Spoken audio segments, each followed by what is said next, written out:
first day shooting with Tiana, we're sitting in the doll circle. And she's like, yeah, work has been good, and I'm doing this. And I was like, oh, that's great. She was like, yeah, my dad, he's this and that. And I was like, wow. Tiana Okoye. I was like, Okoye is such a unique. I said, did your dad play football? She said, yeah. I said, is your dad the Nigerian Nightmare? That's the Easter egg for all my homies out there. You know it. I'm rolling with the Nigerian Nightmare's daughter. Boom. Drop it. Please don't drop the mic.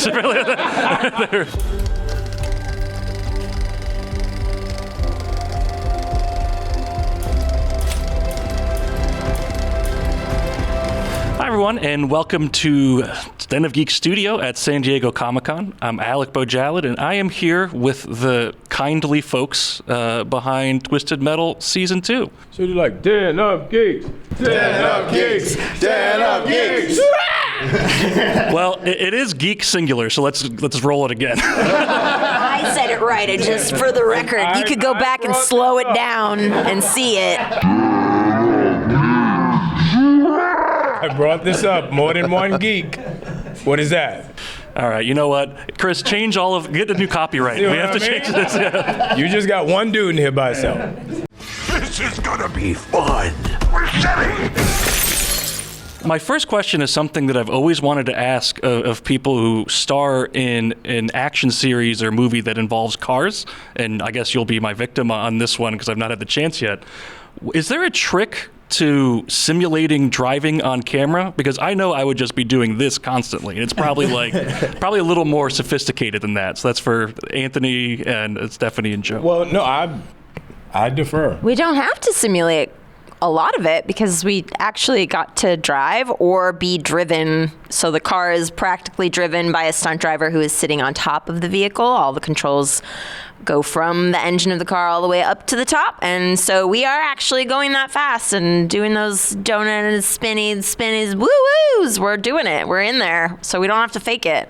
But there was a time where someone, Listen, Anthony doesn't think I'm a great driver, okay? And I agree. All right? There was a time. Car, what's that? Oh. I learned to drive when I was 27, so it took me a little while. I'm not the best driver, but I don't think you have to be particularly safe for our show, right?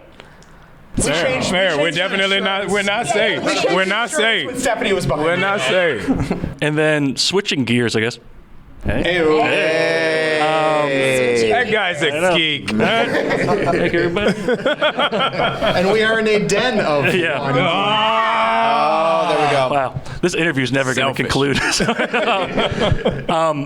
Anthony M., Mr. Mackie, so we have two Anthonys. Can you tell me a little bit about where we find John at the beginning of the season? Because obviously we're about to do a demolition derby, but you do get to kind of live out a semblance of a nice little domestic life in San Francisco for a bit. First of all, New San Francisco is a wonderful place. If you get a chance, go check it out. They have amazing, I discovered, what's that stuff? Carpaccio in New San Francisco. It's quite nice. We discovered John there, having a wonderful time and, trying to figure out how his life is going to form now that he's here in New San Francisco and what the outside world has left him without, and him trying to move forward without his right hand, his lover. His right hand.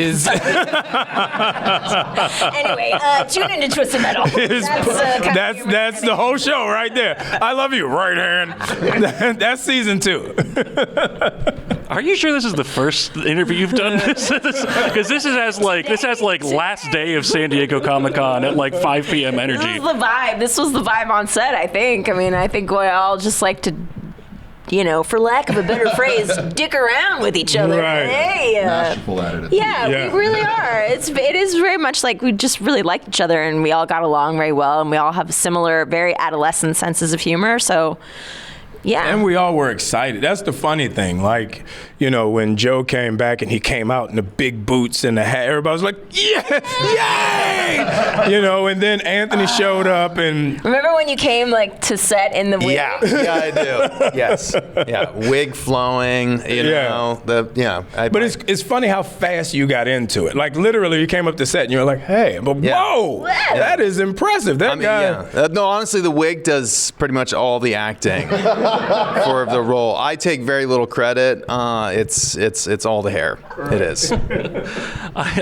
Anthony C., Yes. Mr. Misfit. Yeah, I would imagine the wig does a lot of heavy lifting there. Is there anywhere else you looked for inspiration, or like how did you kind of get into Calypso, as it were? Yeah, well, I mean, fortunately, you know, MJ wrote wonderful scripts, so it was all there. The blueprint of the character was there, and we were able to kind of collaborate and just have fun. I took a lot of liberties, I'm gonna say, a lot of liberties, but I think just the whole vibe of the cast really just loves to have fun. We love to just kind of push the envelope, and you know, and just have a good time. And I think that really does read. As far as getting into the character, though, you know, he's just kind of your basic run-of-the-mill MC of a vehicular death match. You know, you just go with the old standards. And a testament to you, dude. Like, when you read the pages, it says Calypso and it says what he says.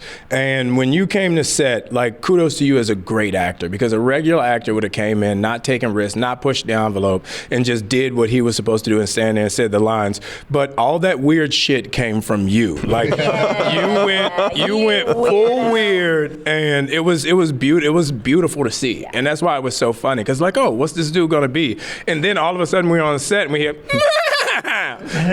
full fucking weird. Let's do it. The Calypso laugh is just absolute gold.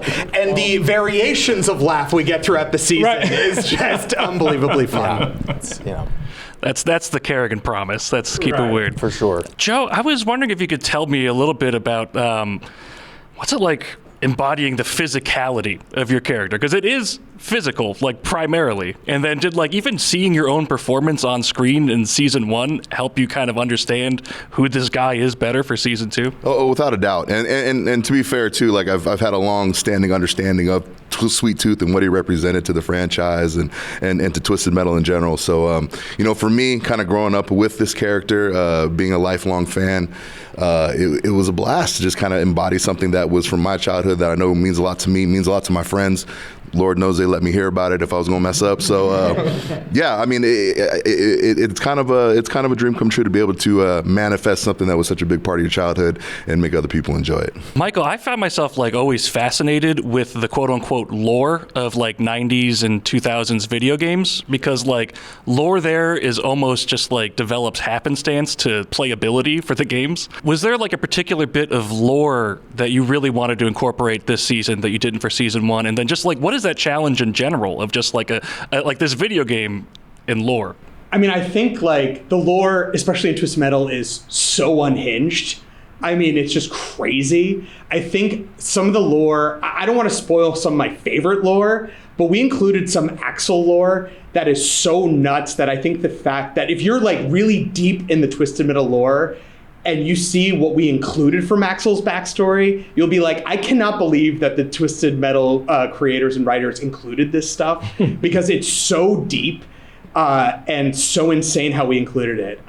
So yes, we did include some stuff. I don't want to spoil it because it's so insane, but we have like dockets in the writer's room that is so thick of all the weapons and all of the levels and everything to make sure that we have all those Easter eggs so that the fans can like Leonardo DiCaprio meme at the screen at all times. Yeah, it's just always so fun to include that stuff. I will say, I don't think this is even lore specific, but I watched the first episode and you got something in here that I think is the grossest thing I've ever seen on television. So that's not even a question, it's just a comment. Like I just have to tell you to your face that was revolting and I'm really upset. Does it involve... Oh, sorry, go ahead. Is it me showering with another man? Yes. No, it's... Does it start with big and end in It sure does. You freak. Can I just say that I won't spoil what Big Baby is or what Big Baby does, but I will say that I came home when we broke the idea of Big Baby, And I said to my wife, Big Baby, and I explained Big Baby, and my wife was like, I hate Big Baby, and was really mad at me that we came up with Big Baby, and told me to cut Big Baby, and I said, Big Baby stays, honey. Either it's Big Baby or me. I am begging you to listen to your wife next time. Fans are going to love it. I can't do that again. And then for Michael, or really anybody, what was it like working in some of the new actors for this time around? And I'm thinking, like, in particular, we have Patty Guggenheim, who Lord knows I love Madison from.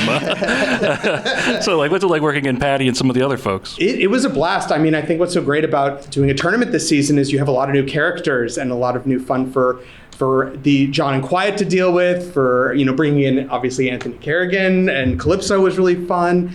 Patty's amazing, bringing in Raven and allowing us to kind of introduce Raven's backstory and bringing that. We have Sailor Kurta, who plays Mayhem, who's a really fun new character for Quiet to kind of play off of. Tiana, who plays Dollface. John's sister was really great. It's really fun to introduce these new characters from who are from the Twisted Metal lore, and to just give new elements for our characters to just kind of play off of.